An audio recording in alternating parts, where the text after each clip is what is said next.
सभी बच्चों को प्यार भरा नमस्कार। क्लास की हम शुरुआत करेंगे। तो देखो हम क्या पढ़ रहे थे, ईथोलॉजी हम पढ़ रहे थे, है ना। क्या पढ़ रहे थे भैया, ईथोलॉजी हमने स्टार्ट कर दी, नई यूनिट है हमारी और इसका एक पार्ट हम कंप्लीट कर चुके हैं। उसमें क्या कुछ पढ़ा था थोड़ा सा हम रिपीट करेंगे। जंतु व्यवहार के प्रकार हमने पढ़े थे, तो दो प्रकार मैंने आपको बताया था, एक इन्नेट बताया था और इस इन्नेट को ही इंस्टिंक्टिव बिहेवियर कहा जाता है, यानी जन्मजात इसको कहा जाता है, इसी को सहज कहा जाता है और इसी को क्या कहा जाता है, स्वाभाविक व्यवहार कहा जाता है। दूसरा जो यहाँ हमारा था वो लर्न बिहेवियर था, यानी सीखा हुआ व्यवहार। तो दो टाइप बताए थे, दो कौन कौन से हैं फिर से देखो, इनेट और इसी को इंस्टिंक्टिव बिहेवियर कहा जाता है। दूसरा जो था वो लर्न बिहेवियर था। ठीक है, अब देखो पढ़ कहाँ रही भाई, इनेट बिहेवियर हमने शुरू कर दिया था। ठीक है, और इसके बहुत सारे नाम बताए थे मैंने आपको, इनबोर्न बताया था, स्टीरियोटाइप बताया था, इंस्टिंक्टिव बताया था, इनहेरिटेड बताया था। तो ये जो नाम है वो आपको ध्यान रखने हैं कि भाई इनेट बिहेवियर के और कौन कौन से नाम हैं। ठीक है, और जो जन्मजात या स्वाभाविक सहज व्यवहार की जो मैंने प्रकार बताए थे आपको, तो उनमें जो पहला था वो कौन सा था, टैक्सिस था। और आज यहीं से हम शुरुआत करेंगे टैक्सिस से। वैसे याद तो है ना हमारे प्रकार जो मैंने बताए थे, रिपीट करें क्या। तो पहला जो मैंने आपको टैक्सिस बताया था, दूसरा यहाँ पर रिफ्लेक्सिस बताया था, तीसरा इंस्टिंक्टिव या फिर इंस्टिंक्ट्स बताया था, जिसको हिंदी में आप सहज वृत्ति या मूल प्रवृत्ति बोलते हो। चौथा मैंने यहाँ पर आपको मोटिवेटेड बिहेवियर बताया था, काइनेसिस बताया था, बायोलॉजिकल रिथम बताया था, सर्केडियम रिथम बताया था, टेरिटोरियल बिहेवियर बताया था, मैटिंग बिहेवियर बताया था, है ना, social behaviour, altruistic behaviour, agnostic behaviour. ये जो सारे के सारे हैं ये किसके प्रकार है, इनेट या फिर इंस्टिंक्टिव बिहेवियर के सारे क्या है, प्रकार है। तो आज जो हम क्लास की शुरुआत करेंगे वो किससे करेंगे, टैक्सिस से करेंगे। ठीक है, तो देखो इसमें क्या कुछ होता है, वे अभिविन्यास गतियाँ जो उद्दीपन की दिशा के सापेक्ष होती है उसको क्या कहा जाता है, अनुचलन या टैक्सिस कहा जाता है। ठीक है भाई, सीधी सी भाषा में बताऊं, किसी उद्दीपन के प्रति, ये मान लो कि स्टिमुलस है और इसके प्रति जीव की गति ही क्या होती है, टैक्सिस होती है। ठीक है भाई, उद्दीपन की दिशा के सापेक्ष क्या करता है, गति करता है और इसी को अनुचलन या टैक्सिस कहा जाता है। तो अनुचलन के प्रकार यहाँ पर देखिए कौन कौन से। पहला है वो हाइड्रोटैक्सिस है, यानी जलानुचलन है, यानी जल के प्रति प्रतिक्रिया, रेस्पॉन्स टू वाटर। ठीक है, जैसा जैसा नाम होगा उसका वैसा वैसा क्या होगा, काम होगा। रटने की जरूरत नहीं है, रटना तो है ही नहीं, साइंस रटे होकर क्या याद थोड़ी ना होती है, बिल्कुल नहीं। समझ के याद करोगी तो लंबे टाइम तक याद रहती हैं चीज़ें। अब देखो दूसरा यहाँ पर है थर्मोटैक्सिस। थर्मो का मतलब क्या होता है, ताप होता है, तो ताप के प्रति अनुक्रिया हो जाएगी या फिर प्रतिक्रिया हो जाएगी। ठीक है, और तीसरा है यहाँ पर कीमोटैक्सिस। कीमो का मतलब रसायन से होता है, तो रसायनों के प्रति प्रतिक्रिया हो जाएगी। फोटो का मतलब प्रकाश होता है, तो प्रकाश के प्रति प्रतिक्रिया हो जाएगी। जियोटैक्सिस, जियो यानी गुरुत्वाचलन यानी ग्रेविटी के प्रति क्या हो जाएगी, प्रतिक्रिया हो जाएगी। थिग्मोटैक्सिस, थिग्मो का मतलब स्पर्श यानी कांटेक्ट से है, तो स्पर्श के प्रति होने वाली प्रतिक्रिया हो जाएगी। गैल्वेनोटैक्सिस, गैल्वेनो विद्युतीय क्षेत्र के प्रति प्रतिक्रिया हो जाएगी। जियोटैक्सिस गुरुत्व के प्रति प्रतिक्रिया हो जाएगी। ये मैंने आपको बता दिया अभी, है ना, रिपीट हो गया। और दूसरा है यहाँ पर जियो मैग्नेट टैक्सिस, भू चुंबकीय अनुचलन, यानी मैग्नेट के प्रति क्या हो जाएगी, प्रतिक्रिया हो जाएगी। पृथ्वी के चुंबकीय क्षेत्र के प्रति प्रतिक्रिया। ये सारे के सारे प्रकार किसके हैं, अनुचलन के। कौन कौन से हैं फिर से देख लो। पहला कौन सा था, हाइड्रोटैक्सिस, थर्मोटैक्सिस, कीमोटैक्सिस, फोटोटैक्सिस, टैक्सिस, थिग्मोटैक्सिस, गैल्वेनोटैक्सिस, जियोटैक्सिस, जियोमैग्नेट टैक्सिस। ठीक है, समझ में आ गया होगा। अब देखो, अब यहाँ पर हम पढ़ेंगे काइनेसिस। अब काइनेसिस का मतलब क्या होता है, गति से होता है। ध्यान से सुनना, इसका मतलब क्या होता है, गति होता है। पढ़ो इसके बारे में। काइनेसिस अनुक्रिया एक प्रकार की अदिशीय का मतलब होता है नॉन डायरेक्शनल गति अनुक्रिया है, जिसमें गति की दर उद्दीपन की तीव्रता पर क्या करती है, निर्भर करती है, ना कि उद्दीपन की दिशा पर। भाई क्या समझ में आया? ये जो काइनेसिस है ये एक प्रकार की नॉन डायरेक्शनल गति है, यानी इसमें गति नहीं होती है। गति तो होती है लेकिन गति पर क्या नहीं करती, डिपेंड नहीं करती। तो किस पर डिपेंड करती है? उद्दीपन की तीव्रता पर डिपेंड करती है। समझ में आ गया? ठीक है भाई, ये जो अनुक्रिया है वो अदिशीय गति अनुक्रिया है। गति की दर किस पर डिपेंड करेगी? स्टिमुलस की इंटेंसिटी पर डिपेंड करेगी, ना कि उसके डायरेक्शन पर। डायरेक्शन पर तो करना ही नहीं है, अगला बता ही रहा है ये क्या है, नॉन डायरेक्शनल है।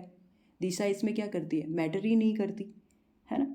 तो ये हो गई यहाँ पर काइनेसिस। ठीक है, अब आगे देखो, यहाँ पर क्या है, सजगता, रिफ्लेक्सिस। क्या होता है ये देखो, पढ़ लो फिर हम इसे समझेंगे। किसी उद्दीपन के प्रति जीव की किसी भाग की अनैच्छिक अनुक्रिया यानी इनवॉलेंट्री क्या है, सजगता है। भाई आप आराम से बैठे हो और आपके सामने कोई ऐसा उद्दीपन आ जाए जिस आप उसके प्रति क्या करो, रिएक्ट करो, तो वही क्या होती है, सजगता होती है। क्योंकि आप सजग हो तभी तो आपने क्या किया, उसके प्रति प्रतिक्रिया की। ठीक है, इसी को क्या कहा जाता है, सजगता कहा जाता है। और अच्छी तरीके से समझ में आ जाएगा जब इसके उदाहरण पढ़ेंगे। तो देखो, किसी गर्म ऑब्जेक्ट को छूने पर हाथ का पीछे आना। ठीक है, दूसरा देखो यहाँ पर, तेज प्रकाश में आंखों की पुतली का सिकुड़ना। ये सारे के सारे क्या है, सजगता के उदाहरण है। अब सुनो, जैसे आपने जैसे अभी तो समर का मौसम आ गया, विंटर के मौसम में क्या करते थे, पानी गर्म करते थे। ठीक है, और कभी कभी उस गर्म बाल्टी में हम भूल जाते थे कि इसमें पूरा पानी क्या है, गर्म है, और उसमें हाथ ऐसे डाल के, हाँ ठीक है क्या, डाल के देखते तो बहुत ज़्यादा गर्म होने की वजह से अपना हाथ ऑटोमेटिक क्या जाता है, पीछे की तरफ जाता है कि नहीं जाता, बिल्कुल जाता है ना। तो ये उस हॉट ऑब्जेक्ट के प्रति क्या है, प्रतिक्रिया है। और आपने देखा होगा कि जैसे गर्ल्स खाना बनाती हैं तो आपने देखा होगा कि कई बार जो रोटी है तवे पर पलटते वक्त हाथ टच हो जाता है ना। तो वो हाथ ऑटोमेटिक क्या जाएगा, पीछे की तरफ जाएगा, क्योंकि उसके प्रति क्या करेगा, वो प्रतिक्रिया करेगा। ठीक है, और हमने क्या देखा, तेज प्रकाश में आंखों की पुतली का सिकुड़ना। आपने देखा होगा कि बहुत ज़्यादा धूप में हम अपनी आंखों को खोल करके नहीं रख सकते, क्योंकि वो जो ब्राइट लाइट है वो हमारी आंखों पर पड़ती है, जिसकी वजह से हमारी जो पुतलियाँ हैं वो क्या हो जाती हैं, सिकुड़ जाती हैं, हम प्रकाश को देख नहीं पाते। और इसका सबसे बढ़िया एग्जाम्पल है, जैसे शुरुआती दिनों में 8वीं क्लास में जब बोर्ड होता था तो बच्चों का क्या करते हैं वो, क्योंकि वो फर्स्ट फेज होता है बोर्ड का, तो बच्चे को कहा जाता है कि कल तेरी फ़ोटो खींची जाएगी, तो वो अच्छे से शर्ट वर्ट ऐसे धो धा के पहन के आता था। जब उसकी फ़ोटो खींची जाती थी धूप में बैठाया जाता था उन बच्चों को, तो जो फोटोग्राफर है जैसे ही फ़ोटो खींचता वो तो लाइट पड़ती है तो बच्चे की आँख पलकें हैं वो झपक जाती हैं, बंद हो जाती है। तो कई बार वो कहता है नहीं ठीक नहीं आया, दोबारा से बैठो, मतलब आंखें बंद आ गई। तो वो उस रोशनी की वजह से उसकी पुतली क्या हो जाती है, सिकुड़ जाती है। तो ये सारे के सारे किसके उदाहरण हैं, सजगता के उदाहरण हैं। समझ में आ गया होगा। ठीक है, अब आगे देखो, ये अगला है हमारा है स्वाभाविक प्रवृत्ति, इंस्टिंक्ट्स, स्वाभाविक प्रवृत्ति। पढ़ो इसको, किसी उद्दीपन के प्रति अनुक्रिया फलस्वरूप जंतु में एक निश्चित प्रतिरूप में होने वाला जो व्यवहार होता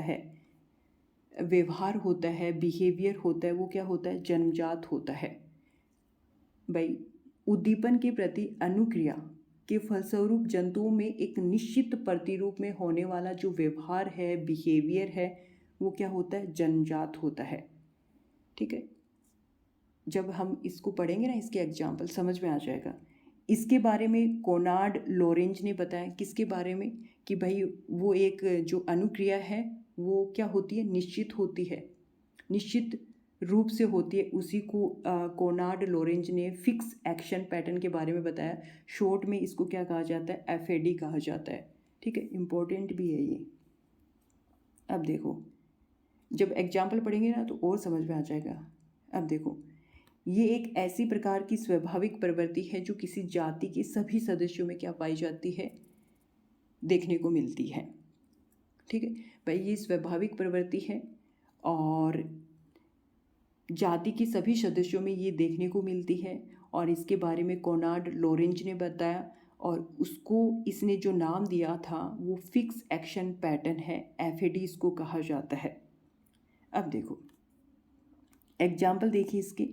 पैतृक संरक्षण, पैतृक संरक्षण होता है कि नहीं होता?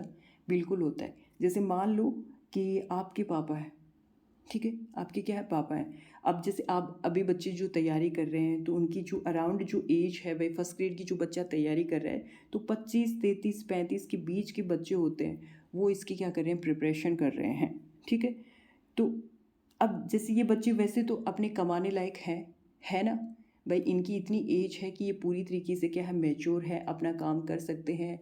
और लेकिन फिर भी क्या होता है, उसके पापा को इनकी चिंता होती है भाई, किस तरीके से अपनी लाइफ में सेटल्ड होंगे, आगे किस तरीके से काम करेंगे, तो उनकी उनकी चिंता रहती है। ठीक है, अब जैसे पापा हैं और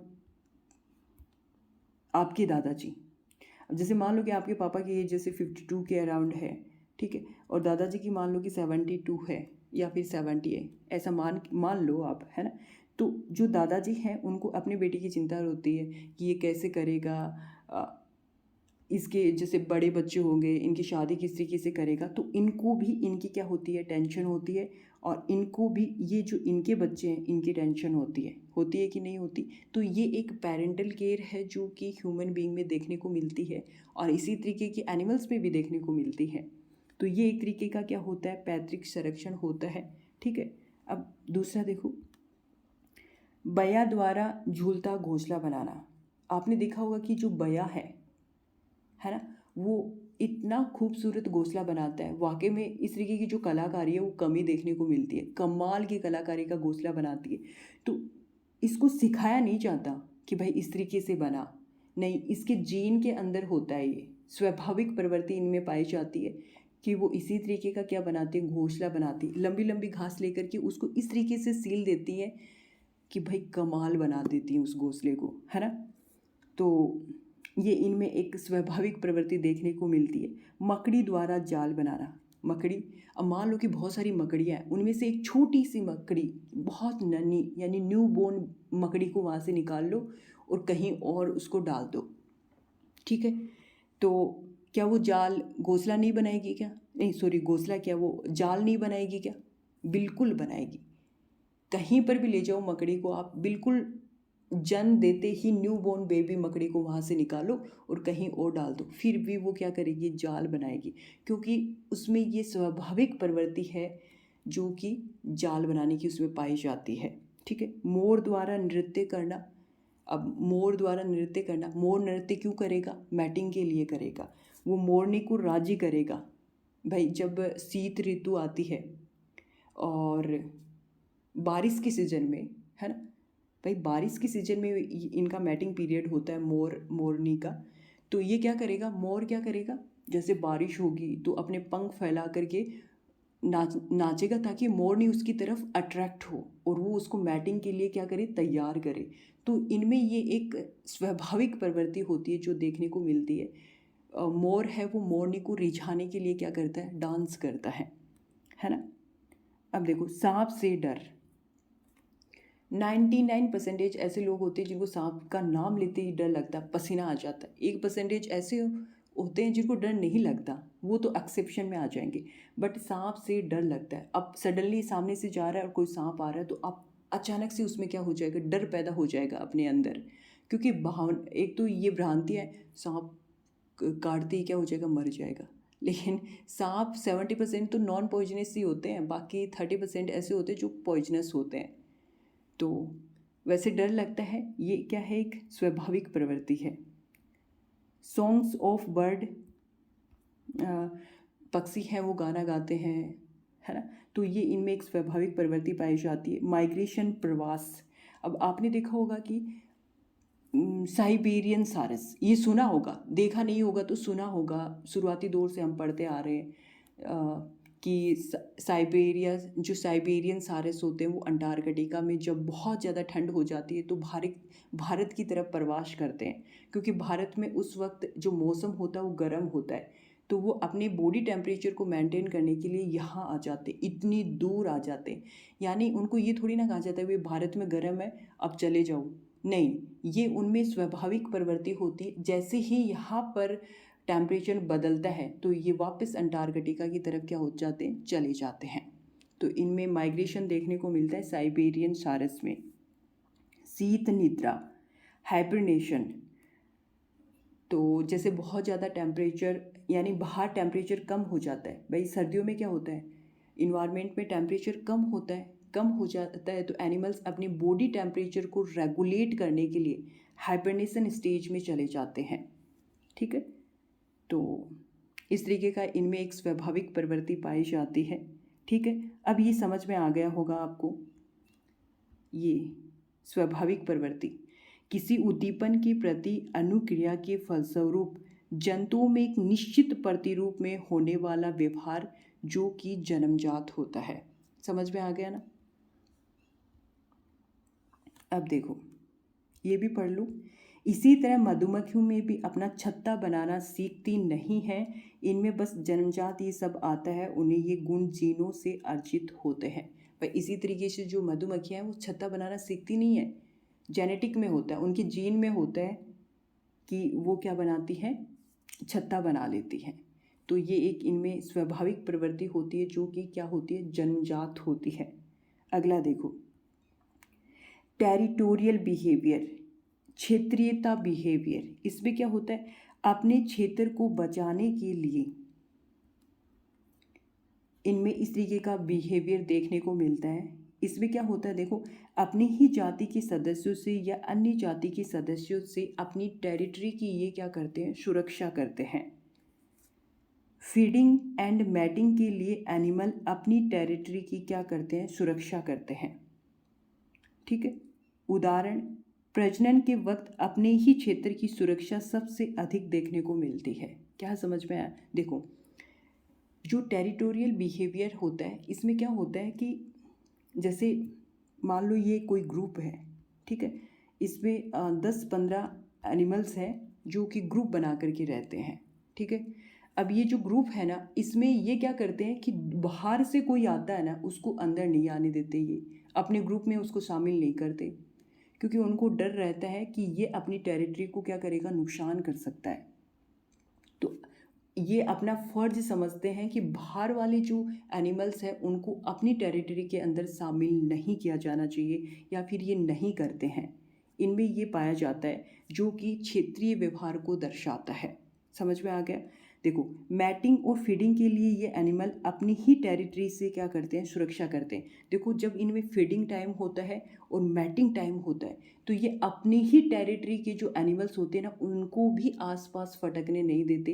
तो बाहर से अगर कोई एनिमल्स इनकी टेरिटरी में आता है तो इनको क्या आने देंगे, बिल्कुल नहीं आने देंगे। ये इतने पजेसिव होते हैं, जब इनका मैटिंग पीरियड होता है तो मजाल है कोई दूसरा इनकी टेरिटरी में शामिल हो जाए, बिल्कुल नहीं हो सकता। तो इस तरीके से जो एनिमल्स होते हैं उनमें क्षेत्रीयता व्यवहार देखने को मिलता है, यानी टेरिटरी बिहेवियर ये दर्शाते हैं। जैसे देखो एग्जाम्पल देखो, प्रजनन के वक्त अपने ही क्षेत्र की सुरक्षा सबसे अधिक देखने को मिलती है। जैसे टाइगर हो गया, लोयन हो गया। टाइगर और लोयन में जब मैटिंग पीरियड चलता है तो ये अपने ही टेरिटरी के जो और लोयन होते हैं ना उनको भी पास नहीं आने देते। तो बाहर वाली टेरिटरी को आने देंगे क्या, बिल्कुल नहीं आने देंगे। तो इस तरीके का जो टेरिटरियल बिहेवियर है वो सबसे ज़्यादा टाइगर और लोयन में देखने को मिलता है। ठीक है, समझ में आ गया होगा। आगे देखो, मैटिंग बिहेवियर, इसको हिंदी में मैथुनी व्यवहार कहा जाता है। देखो, कोर्टशिप एंड मैटिंग। कोर्टशिप क्या होता है, प्रेमालाप। मैटिंग मैथुन, यानी प्रेमालाप और मैथुन से ये क्या होता है, संबंधित होता है। ठीक है, आपने डिस्कवरी चैनल देखा होगा जिसपे भाई जो एनिमल्स होते हैं अपोजिट जेंडर के उनमें प्रेमालाप करते हुए देखा होगा, है ना, दिखाते हैं ना। अब तो डिस्कवरी आपकी पॉकेट में होती है, कभी भी देख लो, है ना। अब देखो इसमें मैटिंग बिहेवियर में विपरीत लिंग के जीव को अपनी ही ओर आकर्षित करने के लिए जंतु द्वारा अनेक संकेतों का प्रयोग होता है। मतलब ये क्या करते हैं, अपोजिट जेंडर को अपनी तरफ आकर्षित करने के लिए कुछ साइन देते हैं। जैसे मैमल्स और इंसेक्ट रिलीज करते हैं फेरोमोन्स या फिर फिरोमोन्स, एक ही बात है। ये मैमल्स हो गए या फिर जो इंसेक्ट है, ये अपोजिट जेंडर को अपनी तरफ अट्रैक्ट करने के लिए कुछ फेरोमोन्स रिलीज करते हैं। भाई जो फेरोमोन्स होते हैं ना, उनको वायु में रिलीज करते हैं ये। जैसे कि फेरोमोन्स की बात करूँ तो मैं इंसेक्ट का जैसे बॉम्बिकोल हो गया, जियार्डियोल हो गया, मस्कोन हो गया, ये सारे के सारे क्या है, फेरोमोन्स हैं। ये इनको क्या करते हैं, हवा में रिलीज करते हैं। अब हवा में रिलीज करते हैं तो इनके आसपास अपोजिट जेंडर की जो इंसेक्ट होती हैं वो इनकी तरफ क्या होती है, अट्रैक्ट होती हैं। और फिर इनमें क्या होता है, मैटिंग पीरियड चलता है। मेंढक की टर आपने बारिश के सीजन में देखा होगा कि मेंढक वो टर टर करता है। वो क्या करता है, टर करता है ताकि फीमेल मेंढक को अपनी तरफ क्या कर सके, अट्रैक्ट कर सके। और तीसरा यहाँ पर इंसेक्ट या फिर बर्ड परफॉर्म करते हैं, डांस करते हैं। वो इस तरीके से डांस करते हैं अपने इंसेक्ट और बर्ड्स, पक्षियों को अट्रैक्ट करने के लिए। जैसे कि मोर को मैंने अभी थोड़ी देर पहले भी बताया कि मोर मोरनी को अट्रैक्ट करने के लिए डांस करता है। बारिश के सीजन में पंख फैला करके उसको उसकी तरफ अट्रैक्ट करने की कोशिश करता है मैटिंग पीरियड के लिए। और वो इस तरीके की जो प्रोसेस होता है वो स्वाभाविक होती है, जन्मजात होती है। देखो ये जो है मैटिंग पीरियड की, ये ह्यूमन बीइंग में भी होती है, आपने देखा होगा। जैसे कि बच्चा एडोलसेंस फेज में आता है, यानी किशोरावस्था में आता है, तो आपने देखा होगा कि उनकी बॉडी में बहुत ज़्यादा चेंजेस होते हैं। जैसे उनकी बॉडी में ग्रोथ होना स्टार्ट हो जाती है। बच्ची एडोलसेंस फेज में आती है तो उनमें प्यूबर्टी एज स्टार्ट हो जाती है। ठीक है, उसकी बॉडी के अंतर्गत चेंजेज आने लगते हैं। जैसे ये चेंजेज आते हैं तो उनके माइंड में एक तूफान, एक ज्वार सा उत्पन्न होता है जो समझ नहीं पाते वो बच्चे।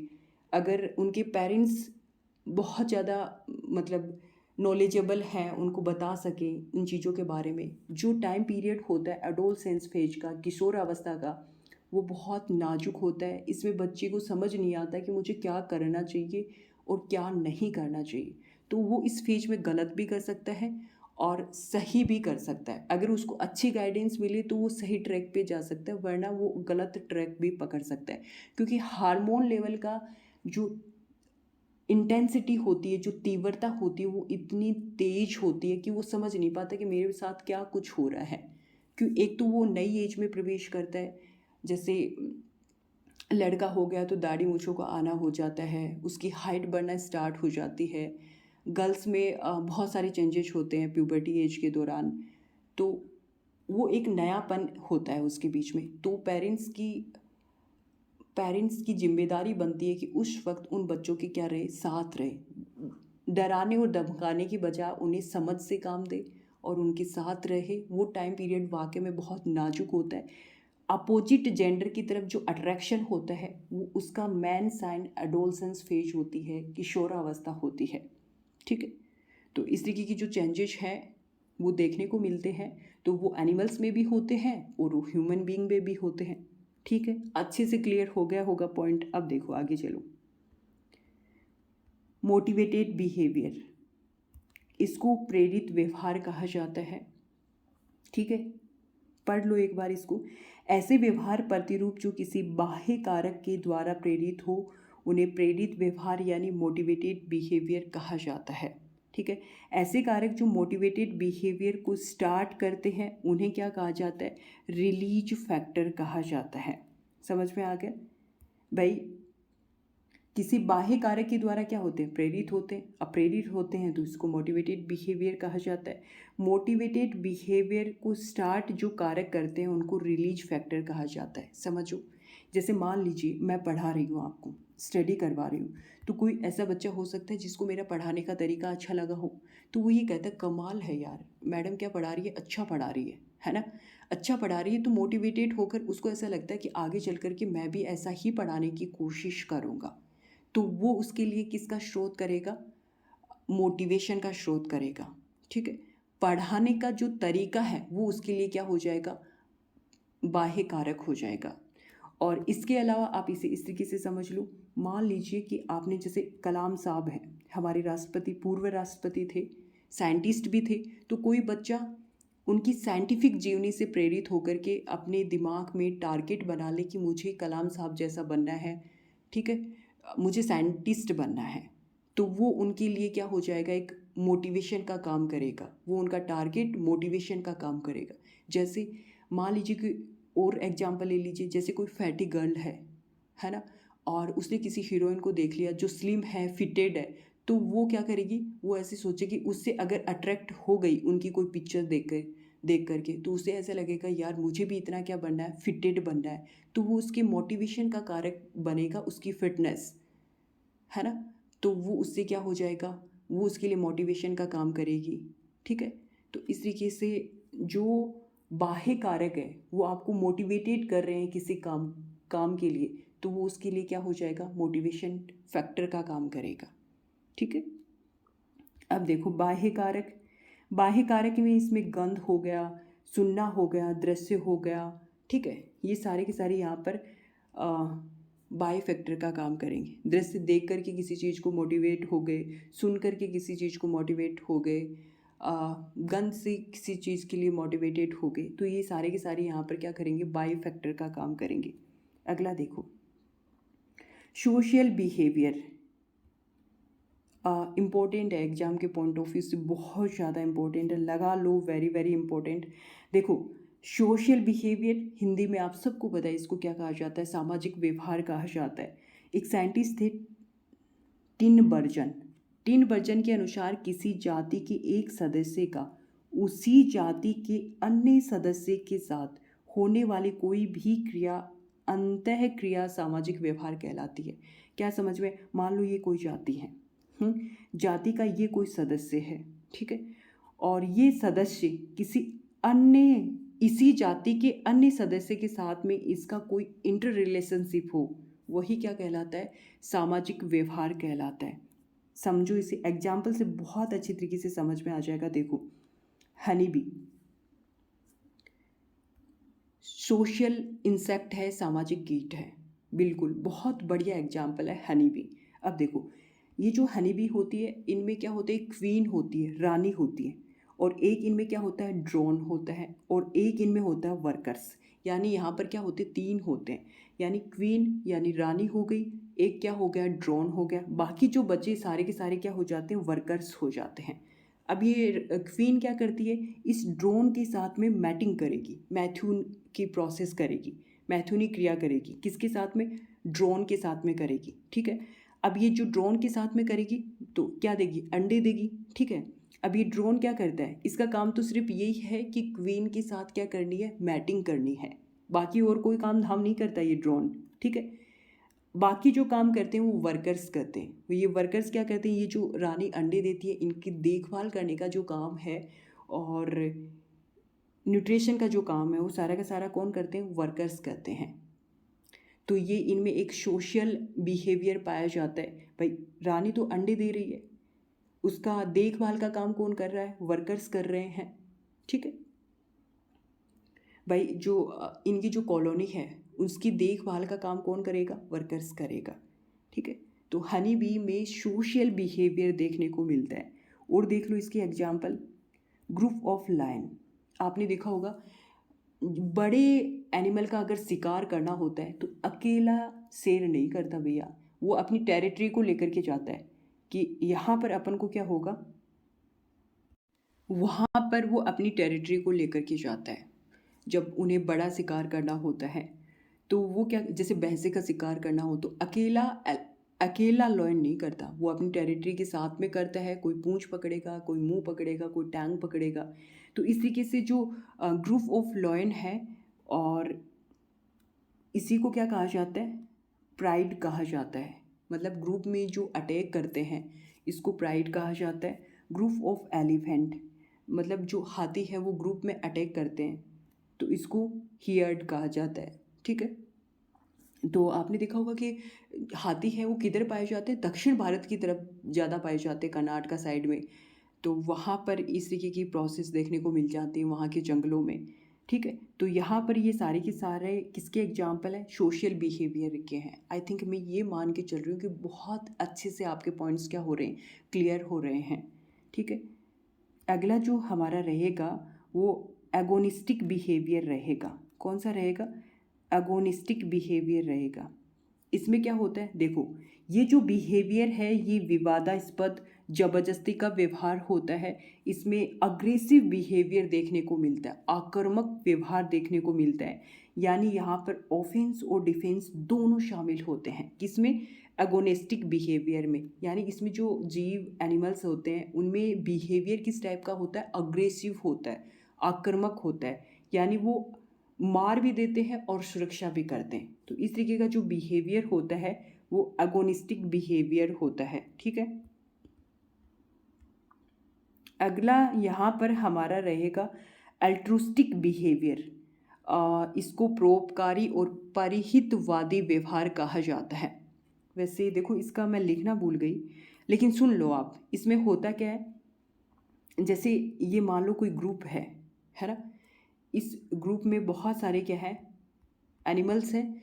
तो कुछ ऐसे होंगे यहाँ पर, कुछ एनिमल्स ऐसे होंगे जो इन जीवों के वेलफेयर का काम करेंगे, केयरिंग का काम करेंगे। वेलफेयर यानी कल्याण का काम करेंगे, इनकी सुरक्षा का काम करेंगे, इनकी देखभाल का काम करेंगे, ठीक है। तो इस तरीके की भावना, देखो इस तरीके की भावना ह्यूमन बीइंग में ही नहीं पाई जाती, एनिमल्स में भी पाई जाती है। बरसते हम इनकी बेजुबान को समझ नहीं पाते।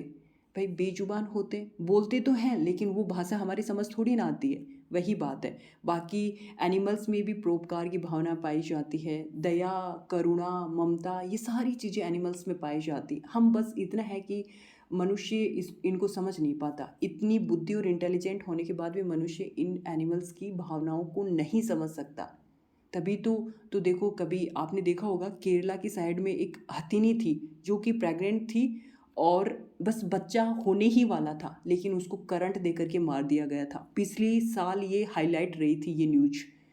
तो अगर उसमें थोड़ी भी परोपकार, ममता, करुणा की भावना होती तो क्या वो हथिनी का जो इतना लंबा एक प्रेगनेंसी टाइम होता है वो उसको वहाँ पर करंट दे करके मार देता है। तो दया होती तो ऐसा काम थोड़ी ना होता, है ना। तो एनिमल्स में परोपकारी भावना देखने को मिलती है। तो ये क्या करते हैं, ग्रुप्स में जो एनिमल्स होते हैं ये क्या करते हैं, अपने ही ग्रुप्स के एनिमल्स के लिए वेलफेयर और उनके कल्याण और देखभाल का काम करते हैं। जैसे कि एक एग्जांपल ले लो, मान लीजिए कि एक ग्रुप है, मान लीजिए एक फॉक्स का एक ग्रुप है, ठीक है, लोमड़ियों का एक ग्रुप है। इनमें से एक या दो ऐसे मेल लोमड़ होंगे जो कि फीमेल फॉक्स के साथ क्या करेंगे, मैटिंग करेंगे, है ना। बाकी जितने भी यहाँ पर जो इस कॉलोनी के जो मेंबर होंगे फॉक्स की, वो इनकी देखभाल करेंगे, ठीक है, उनके कल्याण का काम करेंगे, उनके न्यूट्रिशन के लिए काम करेंगे। तो मैटिंग तो सिर्फ और सिर्फ एक या दो फॉक्स के साथ में होती है, बाकी इनके कल्याण का काम करते हैं। तो यहाँ पर अल्ट्रिस्टिक बिहेवियर देखने को मिलता है। समझ में आ गया होगा, लिख लेना आप ऐसा का ऐसा जो मैंने बोला, ठीक है। अगला देखो, अगला है सिरकेडियन लय, या फिर इसको आप शरीर की आंतरिक घड़ी या ताल भी कह सकते हो। इंग्लिश में आपको सिरकेडियम रिथम कहा जाएगा, ठीक है। इसमें क्या होता है, देखो पढ़ लो एक बार फिर समझेंगे। ये रिधम जीवों को समय की अवधि को मापने का आंतरिक क्रियाविधि उपलब्ध करवाती है। लय जंतु को दिन भर की बदलती घटनाओं के प्रति व्यवहार को भली प्रकार से अनुकूलित करवाती है, ठीक है। अब देखो, मतलब कहने का मतलब है कि जीव यानी एनिमल्स के अंतर्गत एक आंतरिक घड़ी पाई जाती है। वो घड़ी उनको इंडिकेट करती है काम करने के लिए। भाई देखो सुबह हो गई है, उठ जाओ, है ना। और वो 24 घंटे में किस तरीके से काम करते हैं उसके लिए जो जिम्मेदार होती है वो सारी शरीर की आंतरिक घड़ी होती है। समझ में आ गया, सर्केडियम रिथम होती है। जैसे कि अब मान लो कि सूर्य उदय हो रहा है, तो चिड़िया चहचहाने लगती हैं। क्या शाम के टाइम चिड़िया चहचहाती क्या? ना ना ना, ये किसकी वजह से होता है? शरीर की आंतरिक घड़ी की वजह से होता है। आपने देखा होगा कि दूर दूर तक जो पक्षी हैं वो खाना खाने के लिए जाते हैं, लेकिन शाम होते ही वो अपने घोंसले में लौट आते हैं। किसकी वजह से? उनके अंतर्गत सर्केडियम रिदम पाई जाती है, इस वजह से। आपने देखा होगा कि प्लांट है, जैसे ही सूर्य उदय होता है तो प्लांट की जो कलियां हैं वो खिलने लग जाती हैं, देखा ना। और जैसे ही सनसेट होता है, सूर्यास्त होता है, तो वो कलियां बंद हो जाती हैं। ये किस वजह से होता है? उनमें भी सर्केडियम रिदम पाई जाती है। अगर आप ये पूछ सकते हो कि हमारे अंदर भी पाई जाती है, बिल्कुल हमारे अंदर भी पाई जाती है।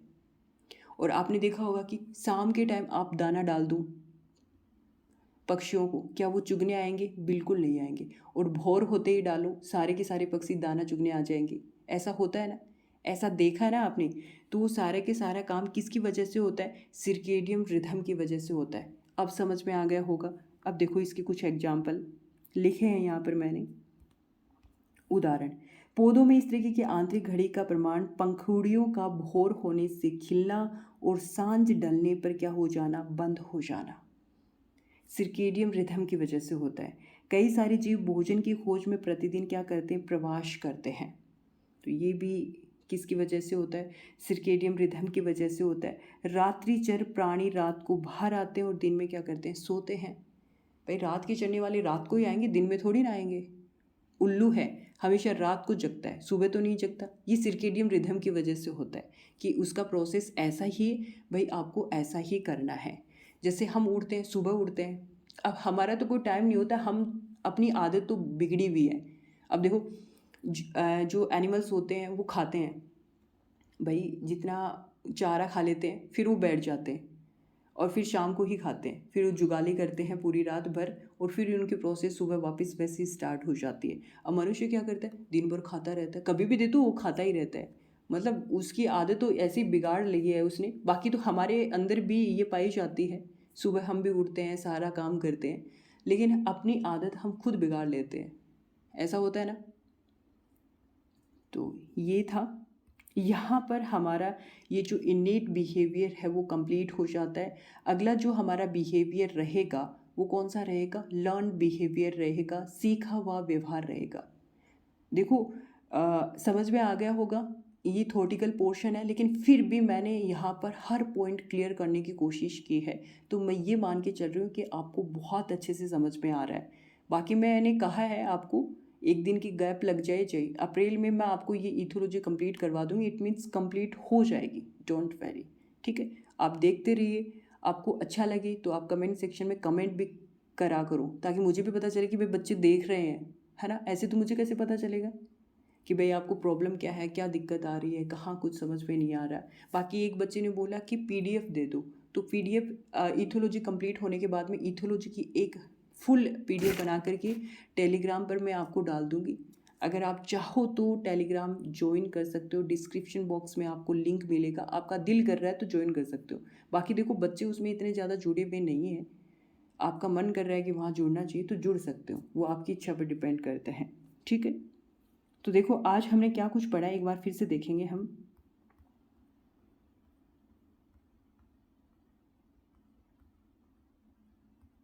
यहाँ से हमने पढ़ना स्टार्ट किया था। अनुचलन टैक्सेस से स्टार्ट किया था। टैक्सेस के हमने प्रकार देख लिए। हाइड्रोटैक्सिस होता है, थर्मोटैक्सिस होता है, कीमोटैक्सिस होता है, फोटोटैक्सिस होता है, जियोटैक्सिस होता है, थिग्मोटैक्सिस होता है, गैल्वेनोटैक्सिस होता है, जियोटैक्सिस होता है, जियोमैग्नेट टैक्सिस होता है। ये तो अनुचलन के प्रकार थे। फिर हमने काइनेसिस देखा, रिफ्लेक्सिस पढ़ा हमने, और इंसेक्टिनेक्ट्स पढ़ा हमने, स्वाभाविक प्रवृत्ति। इसके अलावा टेरिटोरियल बिहेवियर देखा, mating behaviour, motivated behaviour, social behaviour, और अल्ट्रुस्टिक बिहेवियर के साथ साथ हमने सर्केडियम बिहेवियर, सर्केडियम रिदम, ये हमने पढ़ा। यहाँ तक हमारा इनेट बिहेवियर कंप्लीट हो जाता है। अगली क्लास में हम क्या पढ़ेंगे? लर्न बिहेवियर पढ़ेंगे। ठीक है, तो आज की इस वीडियो लेक्चर में इतना ही। फिर मिलेंगे एक नए वीडियो लेक्चर के साथ में। तब तक के लिए जय हिंद, जय भारत।